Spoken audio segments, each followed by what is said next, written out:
Hey everybody, this is Eric Worre and welcome to NetworkMarketingPro.com. Welcome to part 3 of our interview with Jonathan Budd. I hope you've enjoyed part 1 and part 2. If you haven't seen that yet, go back, watch part 1 and part 2 and catch up with part 3. I think you're going to enjoy it. So from this stage, all of a sudden now you have a regular stream of leads, and you you'd call them up. I was calling like crazy, my friend. It was funny. After they opted in for whatever, you would just call them up, say, "Hey, you said that you're interested in an opportunity, and you developed a relationship with them." So from there, it just became just a regular prospect. Pretty much. From there, it's a pretty warm prospect. I mean, people were familiar. I mean, I've gotten obviously a heck of a lot better. Yeah. Since those very early days of 2007, late 2006. I mean, back then it was just a website that talked about the biophotonic scanner, and I was just positioning our monopoly, and with this antioxidant technology, whatever I was saying, and it was a great conversation starter. I had a lot of great conversations. I signed up, and that first 6 months, I built a team. I built a $10,000 a month, organization. So I got my volume up to $10K a month, and I had a nice little check there. I think in January of that year, I had my first. So literally 6 months after I got started, I had my first $2,800 check. I hit the bonus pool again that month. My team popped a few solid buy-in. Tell me what was happening with duplication in your team. Well, I mean, at this point, I was trying to teach other people how to do what I was doing. So it was the basis of that. So what I would do is I would take my little capture page that I built, and I would kind of give that to, whoever wanted to use it. And, for the people that were actually active, it was working. Right. We're generating leads, and they were calling them and closing them, and that's how my team was growing. Okay. So sometimes you see that this mix between people saying, we're going to use some cold market techniques, internet, whatever, to develop some leads, but then we're going to plug them into the warm market system. So, so people go learn what they need to learn, and they have some fundamental basis inside of their organization. Did you find that to be important? Well, here was the distinction. The people that I was getting were coming from this traffic exchange. Mm-hmm. And this traffic exchange is not exactly, it's kind of a desperate place. The reality was it was a desperate place. That's how you're getting your traffic. Nobody's in that traffic exchange, options. So, this particular demographic, most of them were opportunity seekers, people who had been in the biz op world for a long time, trying to make it work. They had exhausted every possibility. That's why they were in the traffic exchange. They're sitting in the basement watching ads for 2.5 months, building up their credit. So we were a desperate group. Yeah. You know what I mean? Things have changed a lot since then. Now, if I'm gonna, based on where you're marketing, I wholeheartedly agree. Sure. Totally utilize all warm market strategies. Plug into a duplicatable system, really exhaust, all the possibility there. And if you never even need to think about advertising, then don't. Right. Why waste your time? If you don't need to, if you literally have an influential influence, yeah, right. established, why would you need to? You don't need to. It's really when you need to that you begin to take on, okay, well, how do I think more like an entrepreneur now and really scale this business? How do I find the prospects and grow my organization? How do I accomplish my goal? Right. Essentially. Because it really comes down to traffic and influence, right? Pretty much, yeah. Audience and influence. If you can build an audience and then you can provide influence, and influence is maybe a fancy word for just bringing value, right? If you bring value to that group, you're going to have influence. Yes, you are. Yeah. Okay. Absolutely. So you had your early stages. You signed up some people. You got a little team going. Yay, Jonathan! You got a pin. It was happy times. I didn't get a pin, and nobody even noticed, man. Oh, come on. I think I had one upline who was like still in it. The problem was a lot of my upline had, my uncle was gone by this point, and another of my upline had gone, and Did you they go to any transferred. conventions or anything? I went to one convention. I got out to the convention that year, but it was tough, man. I mean, I didn't have the money to fly to Salt Lake. It was exciting. I mean, I kind of wished I was more successful. Right. Part of me was a little like sad. You know what I mean? I was like, watching everybody win and go across the stage. You're still in that really the hopeful stage. Like all I had was a hope. That like this could work for me, and I had the tiniest measure of success. I had only signed up one person by that point from the internet. Wow! So I had one person at the event with me, and that was even like a saving grace. Like I was so happy that I at least had one person at the event with me. You know what I mean? Well, my first event, I'll tell you a quick story. My first event I went to, I really wanted to get known. I'd made a little bit of money with NSA, not a lot, but I was standing in the back of the room. I'd gone to the bathroom, came back, and I was standing right next to one of the most successful guys. He's making, $80,000 a month or something. So I got up the courage and I said, what's the secret? Right? And he took pity on me and he said, Eric, take a look at this room. He said, we do these events 3 times a year.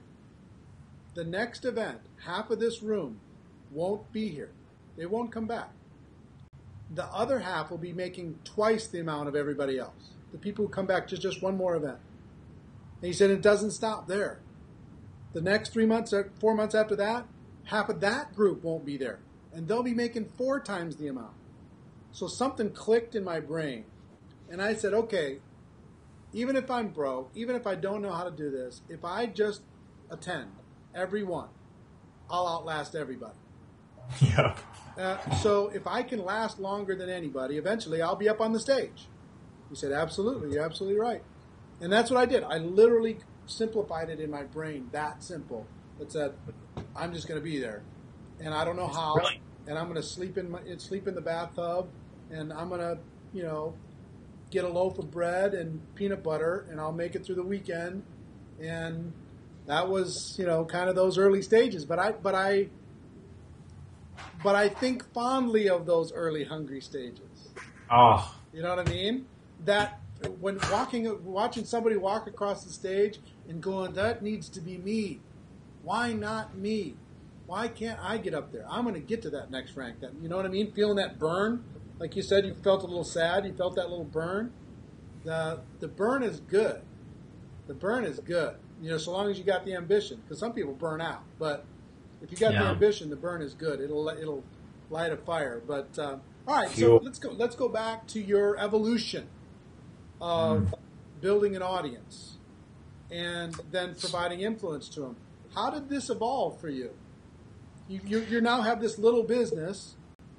So here's what started occurring. While I was clicking all those ads in that traffic exchange, I really started to learn internet marketing. Mm-hmm. So all of a sudden I started being exposed to different concepts, right? And so, I started really focusing on lead generation. My whole goal was, how do I increase my leads? Because if I have a lot more people to talk to, I'm obviously going to be able to grow my business a lot faster. So I expanded, once I had that first $1,800 check come in, and this is another big secret, and take your money, whatever money you have, the faster you can invest it into your growth and your expansion, the faster you're going to grow, right? I didn't go buy myself a new pair of shoes.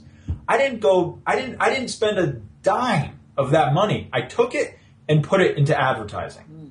So now I started advertising on Google. And this was my first expose into the content network. And this is when I came to realize Google Content Network, and when you're brand new, it's just, I didn't know any clue what I was doing, okay? So the only place my ads were showing up was on this little website in Malaysia. It was a newspaper in Malaysia, okay? And I was generating about 4 leads a day, and every one of them was Malaysian. And I started to wonder, I'm like, wait a minute, what's going on? Because I'm on Skype, right? And I'm calling Malaysia all day long on Skype. and I'm talking to like people who are like fishermen and like Right. people who, like, there's like one phone in a community, and I literally am closing these people. I mean, I actually signed up 2 of them. They couldn't really come in at a substantial investment. All they could really afford was like 1 box of the vitamins. Right. But I sold them that box of vitamins. Sure. You know what I mean? So like I was just going to town, and then I started to realize like I might need to educate myself a little bit more here so I can refine my skill set, kind of refine this whole thing. But what happened was those leads started building up. And after about 4 or 5 months, I had, about 600, 700 leads in my autoresponder. And you figured out a way to capture those that weren't all Malaysian.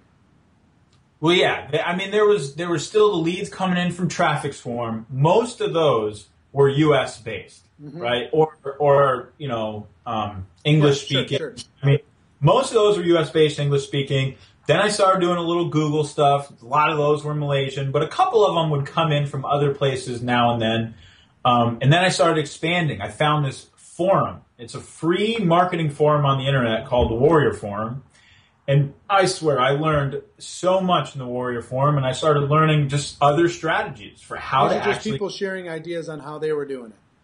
Yes, it's an internet marketing forum. So there was just a lot of people talking... Remember the days of forums? Dude, this forum, Wow. I mean... I hadn't even thought of those in forever. Chat rooms. Chat room, man. I mean, Strange. that's what this Takes puppy you back. was. 2006, man. End of 2006, 2007. So, all right, so you start building up to 600-700. Yeah, and then an interesting thing started to happen. I was able to send an email, and I noticed that I started getting like a response. Like in the beginning, like if you're only emailing like 100 cold leads, 200 cold, you can't expect much. But now I could send an email and like, I might make some money off the thing. You know what I mean? Right, so you could sell something or sign I could something up. Yeah, exactly. Or, I had more influence is essentially what it was. My audience was growing and my influence was growing. Growing your audience and growing your influence. 2 important themes in the new world. The world that is changing and adapting. You all have tools available to you to grow your audience and to grow your influence. Really good lessons from Jonathan Budd. Tomorrow, we're going to be talking about some of the big, major, life-changing decisions, relationships that he's had, disappointments that he went through, and his first major breakthrough. How he went from kind of average to $50,000 a month in commissions in 2 months because of the evolution of what he was continuing to do with his internet marketing efforts in combination with network marketing. So make sure you tune in tomorrow. Until then, ladies and gentlemen, my wish for you is that you decide to become a network marketing professional. You decide to go pro, because it is a stone cold fact that we have a better way. Now let's go tell the world. Everybody have a great day. See you tomorrow. Take care. Bye-bye.